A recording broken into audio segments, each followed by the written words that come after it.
Okay, so we're going to continue talking about how to submit an offer on the Fannie Mae website. I've gone ahead and the last video we discussed about filling out the Fannie Mae addendum, and now we're going to go ahead and start making the offer on the property itself. So basically all you got to do is just go to homepath.com, okay, and then go ahead and search for the property. In this case, we're going to go ahead and search for, let's see, 8008 East Nicaragua, Tucson, Arizona, and let's see if I give it to us. Yep, right there. Okay, so you see right here, the Nicaragua online offer. Uh-oh, we may have already have an offer on this place. Let's take a look. Ah, good. Make an offer. Okay. They may already have an offer on there. I'm not entirely sure what it means when it says online offer, but it does mean that you can go ahead and still make an offer right here. Okay. So on this, okay, you go ahead and you put down the buyer's name. Okay. So in this case, all right, it's DPK Investments LLC. Carl Quinzel.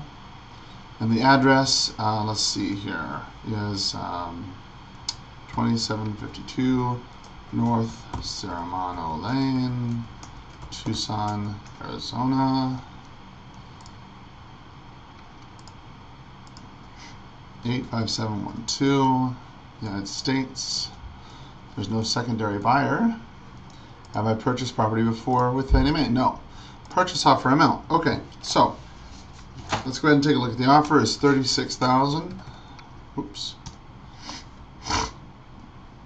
All right. Now, how would you like to determine seller's contribution?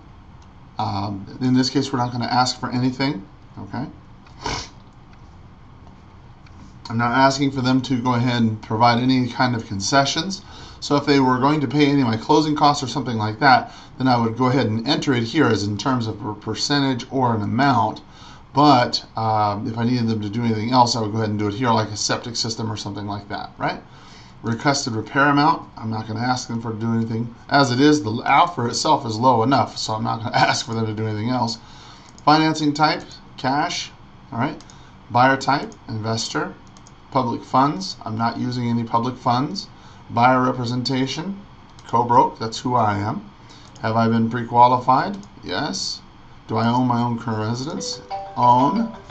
Earnest funds, 500. Closing date, April 30th.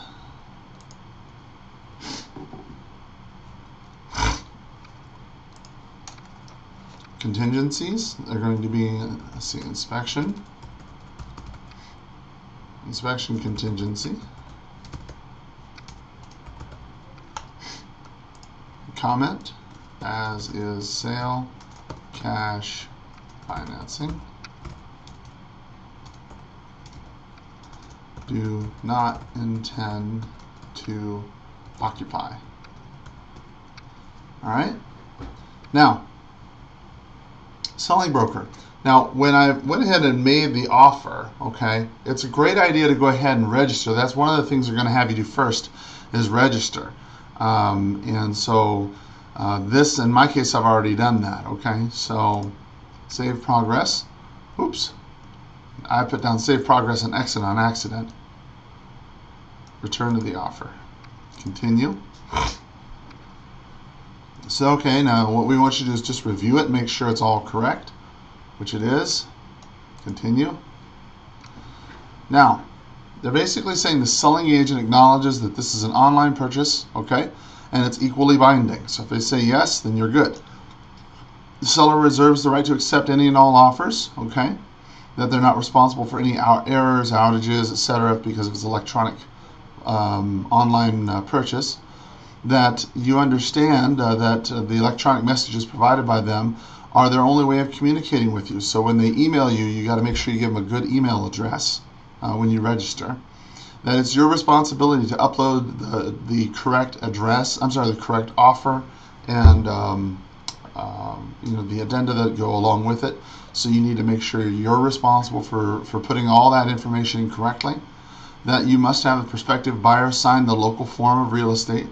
All right, so make sure that you go ahead and do that, and a 1% of the purchase offer earnest money check. Okay, so in this case, 36,000, 1% is $360, so the $500 will cover that. The selling agent will be notified via email if your offer is accepted, and if it is accepted, 2 copies of the original signed contract and Fannie Mae real estate purchase addendum must be received within 48 hours. Okay, so I have read and agreed, and I have received permission from the purchaser to go ahead and submit the info. Continue. Now, what they want here is they want the sales contract, which you've already uploaded to your computer. Okay, so let's take a look here. Nicaragua offer, right there. Nicaragua offer. Upload.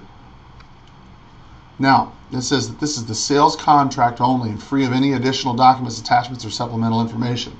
Do not put in the earnest money check, don't put in the lead-based paint, don't put in the real estate agency disclosure form, just the sales contract only, okay? And verify that that's all that is, okay?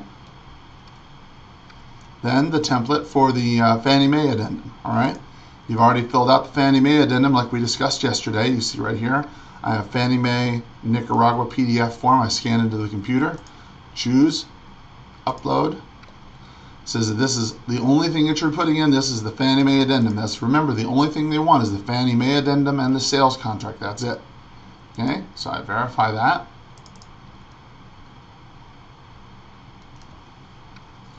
All right, now we see that both of these are put into the system. Submit and confirm. And that's it. Now there's your order confirmation. You want to go ahead and print the page there to confirm the fact that you submitted the offer. All right. Now once you've registered in the system, there's a little section here that you can go to that is offer management. It'll tell you about it, right? So for example, here we see that there is in fact another offer on the property on Nicaragua. Okay, so they're probably asking for highest and best. All right, now in that particular circumstance, you know, they may give back to you 48 hours to make a decision. They may just out and out, because this one is so low. Their asking price is $57,000. They just reduced it. I came in at 36. You know, they'll probably just out and out reject the offer. But that's okay, simply because in this case, you know, what you're simply trying to do in this scenario is learn how to submit the offer itself. Okay? So if you wanted to revise the offer, okay, you can change it. You can keep the offer the same. If they come back to you and say, well, we want your highest and best, you can keep it. You know, but basically they're letting you know that there are multiple offers on this case. So I'm going to go ahead and I'm going to keep that offer, because I don't want to go over that. Okay, $36,000 as much as I want to give for that house. All right. So anyhow, that's how you get into it. Once you go ahead and register on the system itself, then you'll have your own password and things of that nature. But that's how it works. So hopefully that's been helpful to you, and hope you're able to get through some Homepath Fannie Mae offers for yourself and your clients. And have a great day.